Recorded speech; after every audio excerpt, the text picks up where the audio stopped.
Jamaah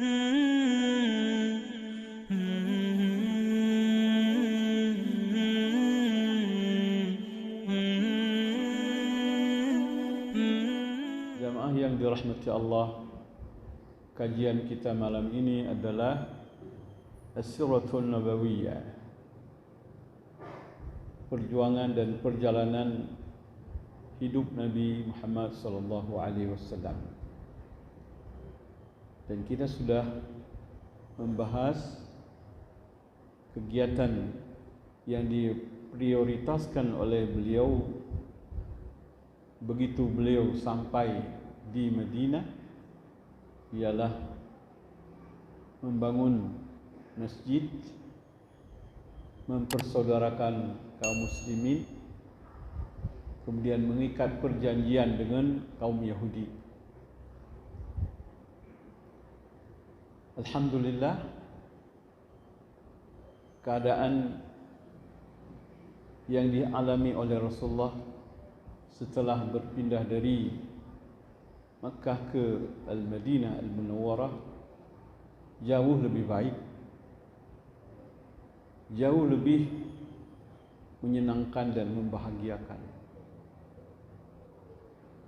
Sesuatu yang paling istimewa ialah beliau sudah menjadi pemimpin dan orang yang berada di Madinah sudah menjadi satu komunitas yang berkuasa, yang tidak bisa diobrak-abrik oleh musuh, yang tidak bisa ditindas dan dihambat oleh orang-orang yang tidak senang kepada mereka.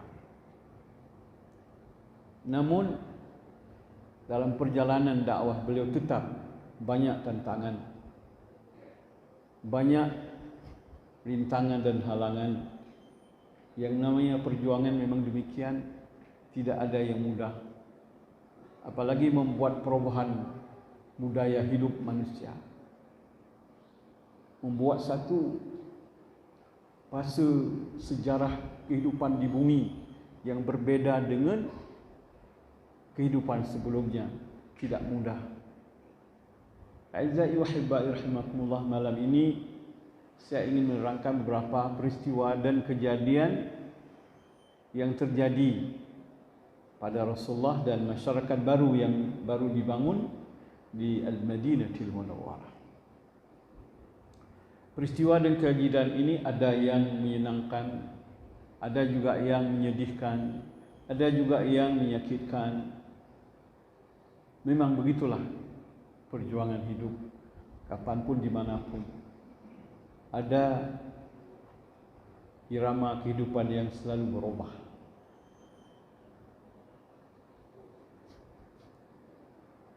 Kejadian pertama bagi masyarakat Islam di Al-Madinah adalah diturunkannya keringanan, rukhsah bagi orang yang mengadakan perjalanan untuk mengqasar salat. Ini kejadian pertama,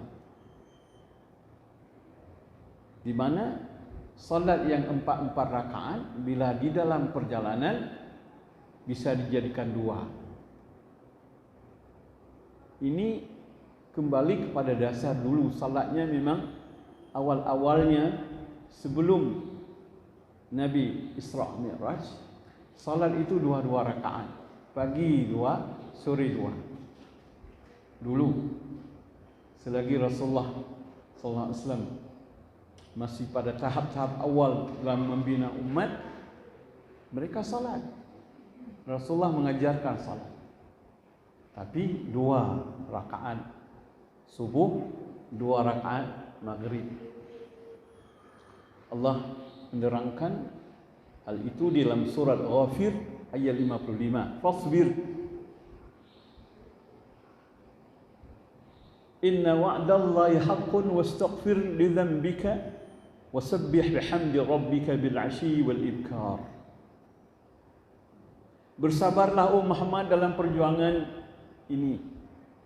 Jangan putus asa, jangan lemah semangat. Inna wa'dallahi haqq. Sesungguhnya janji Allah pasti tiba. Benar. Sekarang dalam perjuangan ini perbanyak istighfar. Wastaghfir lidzambik. Perbanyak istighfar, minta ampun kepada Allah supaya cepat berhasil. Wasabbih bihamdi rabbika, dan bertasbihlah kamu dengan memuji Tuhanmu bil asyi, di waktu pagi dan di waktu petang. Para ahli tafsir menerangkan bahwa awal-awal salat adalah pagi bil asyi wal ibkar, dan di waktu petang. Kemudian setelah Nabi Isra Mi'raj, salatnya menjadi 5 waktu wajib. Dan caranya diajarkan sendiri oleh Jibril alaihissalam. Dalam riwayat yang sahih, Jibril turun mengimami Nabi. Nabi jadi makmum, Jibril jadi imam. Memperlihatkan bagaimana cara salat, waktu salat, waktu masuk salat dan waktu masih bisa salat.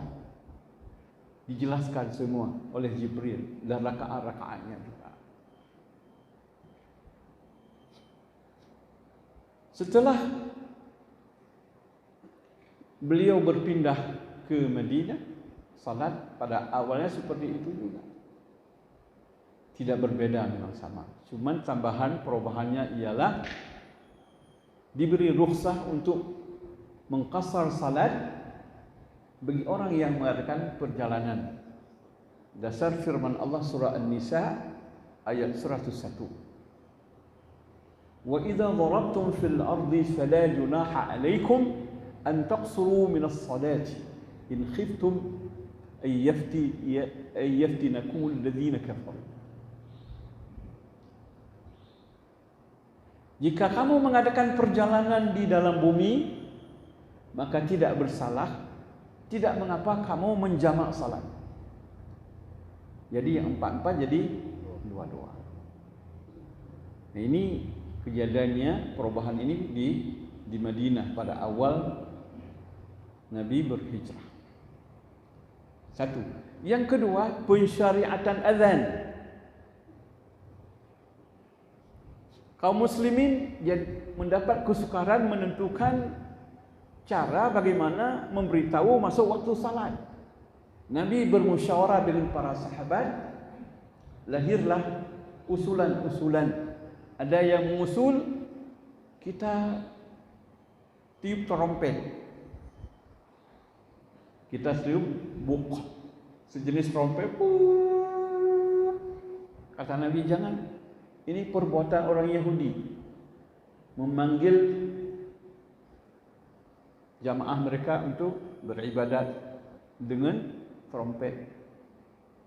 Kalau begitu kita bakar api di bukit. Jangan, itu kerja orang Majusi. Kalau begitu kita pakai lonceng, teng-teng atau bel.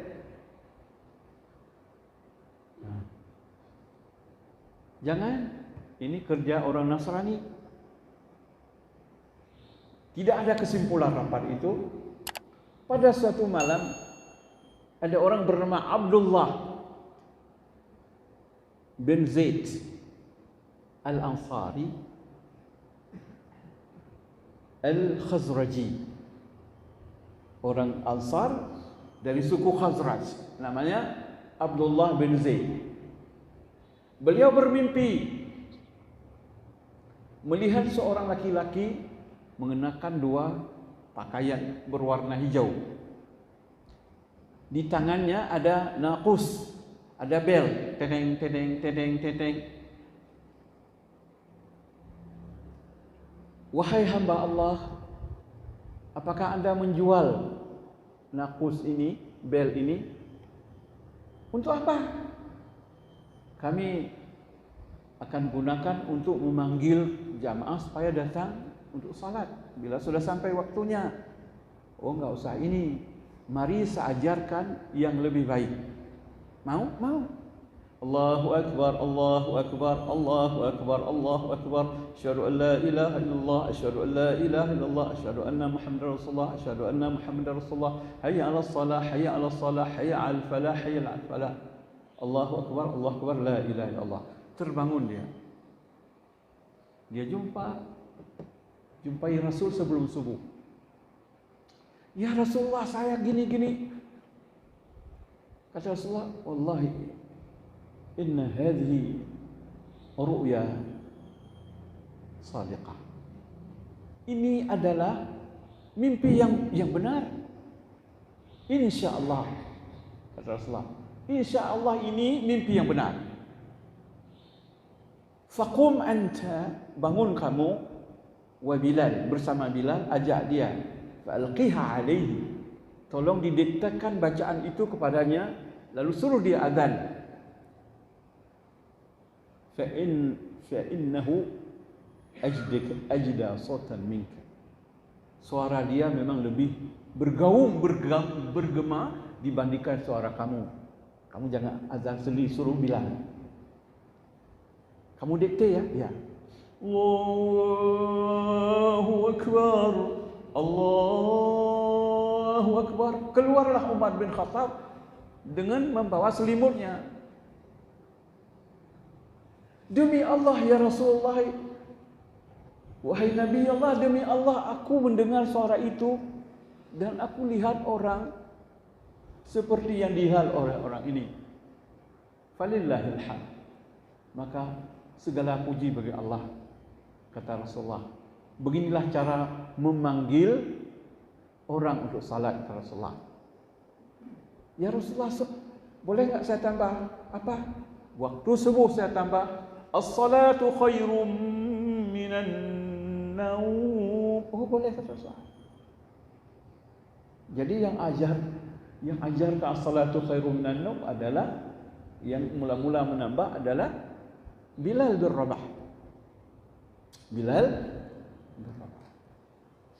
Ya Rasulullah, kalau untuk qamat itu untuk azan, untuk qamat saya ajari sendiri. Allahu Akbar, Allahu Akbar, asyhadu an la ilaha illallah, asyhadu anna Muhammadan rasulullah, qad qamis shalah, qad qamis shalah, Allahu Akbar, Allahu Akbar, la ilaha illallah. Ini Rasulullah ajari.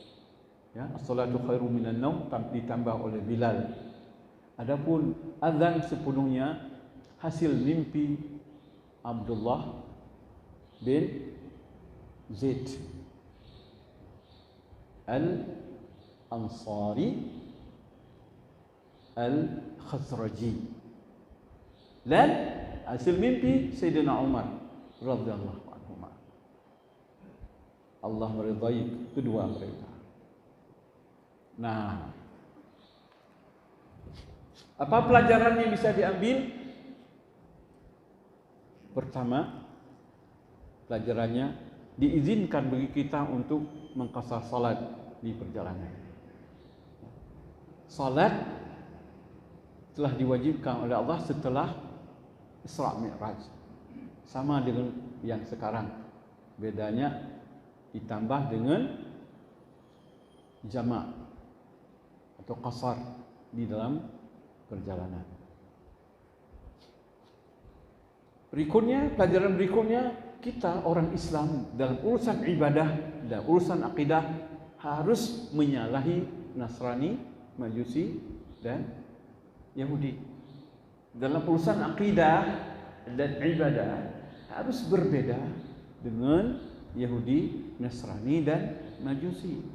Enggak boleh pakai api unggun, tak boleh pakai trompet, tak boleh pakai bel atau lonceng. Harus berbeda dalam urusan ini. Jangan campur-campur. Sudah ada ketentuan dari Allah sendiri-sendiri. Kemudian di situ nampak bahwa azan ini sudah ada sejak Nabi SAW, dan bunyinya juga seperti itu, tidak boleh di rumah-rumah lagi. Jangan nanti ada orang nambah seperti orang Syiah menambah, asyhadu anna aliyan waliullah, tambah jadi waliullah. Nanti datang orang lagi, tambah lagi, tambah nanti Hasan Husain dan lain-lain. Enggak usah tambah-tambah. Walaupun kita mencintai keluarga Nabi, tapi jangan tambah yang enggak ada. Orang Iran ini macam-macam tambah-tambahnya. Mereka pikir untuk lebih baik. asyhadu anna aliyan waliyullahi wa imamul muslimin, dan imam kaum muslimin. Waliullah dan imam kaum muslimin. Datang lagi, tambah lagi, as-sadiqul masduqul amin, yang jujur, yang dipercaya oleh orang, dan yang sangat bisa diyakini. Enggak boleh tambah-tambah. Termasuk jangan tambah sayyidana, sebab ada orang sekarang sudah tambah asyhadu anna sayyidana Muhammadar Rasulullah.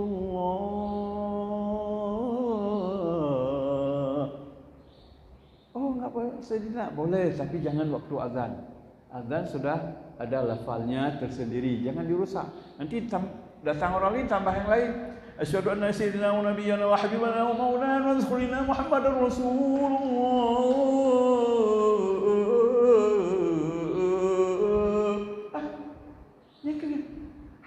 God, hana God. Kan ke God, kamu perlu ke God, han God. Ti jauh lagi tambah eno nang, atau pegawai eno. Dia biar seperti yang diajar oleh Rasulullah. Kemudian di situ juga nampak lebihnya Bilal, walaupun dia keturunan hitam, bekas budak, dihormati oleh Nabi dalam urusan agama. Agama ini tidak ada jurang antara orang hitam dengan orang putih. Tidak dimuliakan orang yang kaya, dihina orang miskin, tidak. Agama ini agama Allah, semua diperlakukan sama.